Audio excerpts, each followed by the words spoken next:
If you have ADHD, starting something costs you twice. Everybody else pays once.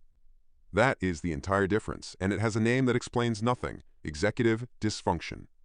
So watch it happen instead, not on the big things, on the small ones. The email that takes 4 minutes, the form with 6 boxes, the dish that has been in the sink since Tuesday. You know exactly what to do. You want it done. You have the time right now, and nothing on earth is stopping you. And you sit there. Then you do something harder instead. You reorganize a folder nobody will ever open. You read 40 pages nobody asked you to read. You clean the entire kitchen and leave the one dish. That last part is the clue. Almost nobody follows it. Because here is what doesn't fit. If this were laziness, the hard thing would be the one you skip. It isn't. You will spend 2 hours on something enormous and walk past something that takes 4 minutes. If this were not caring, the important things would win. They don't. The freeze lands hardest on exactly the things you care about most, which is why it hurts the way it does. So it isn't effort, and it isn't caring. Something is choosing, and it isn't you. Let's find out what. Start with what your brain is doing while it looks like it is doing nothing. In 2009, Nora Volkow and colleagues published a study in JAMA on the dopamine reward pathway in adults with ADHD. Using brain imaging, they found reduced availability of dopamine markers in that circuit compared with a control group.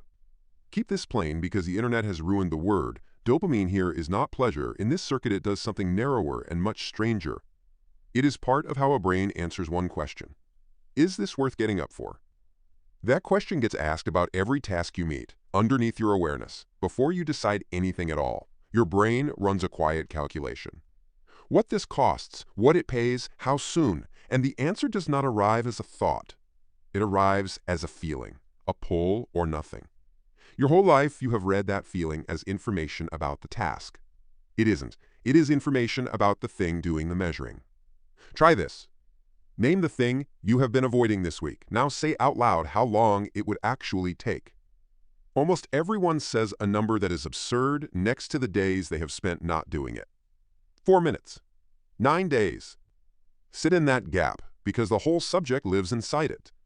If the task really cost 4 minutes, 4 minutes is what you would have paid. Instead, you have paid 9 days of low-level noise. The remembering. The deciding not to. The small toll every time you walk past the sink and it looks back at you. So the 4 minutes was never the price. Here is the part that changes what you do tomorrow.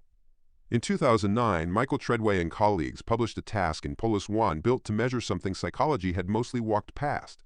Not whether people want a reward, how much effort they will actually spend to get it.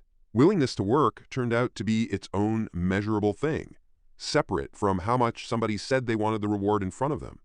Wanting and starting are two different systems. You can want something completely, want it so much it wakes you at 4 in the morning, and still have nothing available to spend on the first move. Which is why every piece of advice you have ever been given misses. Want it more is not the missing ingredient. You already want it more. You have wanted it more for 9 days. What is missing is the first physical move. Watch someone who does not have this start a task. They do not decide and then act. The deciding and the acting are one event. They are already halfway in before the sentence has finished in their head. For you, those are 2 separate stages, and the second one gets paid for separately, every single time. Now count the boxes on that form again. 6 boxes is not one decision. It is 6. And this is why the thing you dread is almost never the thing that is hard. It is the thing that is vague. A task with a clear first move gets done at any size. A task with no obvious way in stays exactly where it is, no matter how small it is, for as long as it takes for somebody else to make it urgent. And look at what you did instead of it. The folder, the 40 pages, the kitchen. Every one of them had an obvious first move, and no decision standing in the doorway. You did not choose the easier thing. The kitchen was not easier. You chose the thing with a handle on it. That is not procrastination. That is a hand looking for something to grip. Think about the day you actually had. Somebody needed something at 10. You opened the wrong tab and lost 40 minutes you cannot account for. You did the urgent thing instead of the real thing. At 4, you finally got moving, and 15 minutes later somebody interrupted you. Every one of those had its first move made by someone else. That is why they happened. And the 4-minute email, the only thing on the list that was actually yours, is the one still sitting there at 11 at night. So the freeze has nothing to do with size and nothing to do with willpower. It is about whether the first move was already decided before you arrived, which would almost be manageable except something is stacking underneath it. You have watched yourself do this for years. So you built an explanation, and the explanation is about your character. Lazy, undisciplined, bad at being an adult. That story does not sit quietly in a drawer. It gets applied in advance. The next small task does not arrive alone. It arrives carrying every previous time you stood in front of one and did nothing. So a 4-minute email is now 4 minutes plus the file of evidence against you, and your brain runs its quiet calculation on the whole bundle, not on the email. The task got more expensive because you failed it before, and it compounds in one direction only. The things you have already frozen in front of are the ones carrying the thickest file, so they get the heaviest price, so you freeze in front of them again tomorrow. Your list does not stay flat. The oldest thing on it has quietly become the most expensive thing on it, and it started as 4 minutes.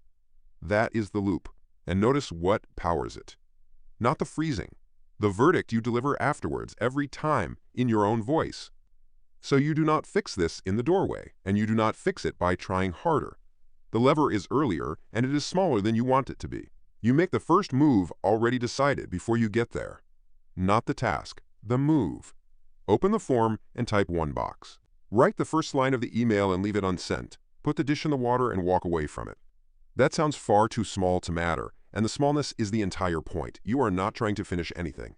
You are taking the expensive part, the deciding, out of the exact moment when you are least able to pay for it. Do it now on the thing you named a minute ago, one move. I can't promise it clears the list, but it is the only version of this that does not ask a frozen brain to argue itself into motion, and that argument has never once been won. Because the 4 minutes were never the problem. The problem was that you had to decide from a standing start, alone, every single time, and then sentence yourself for losing. The email still takes 4 minutes. This time you started, not because you finally found the discipline, because there was nothing left to decide.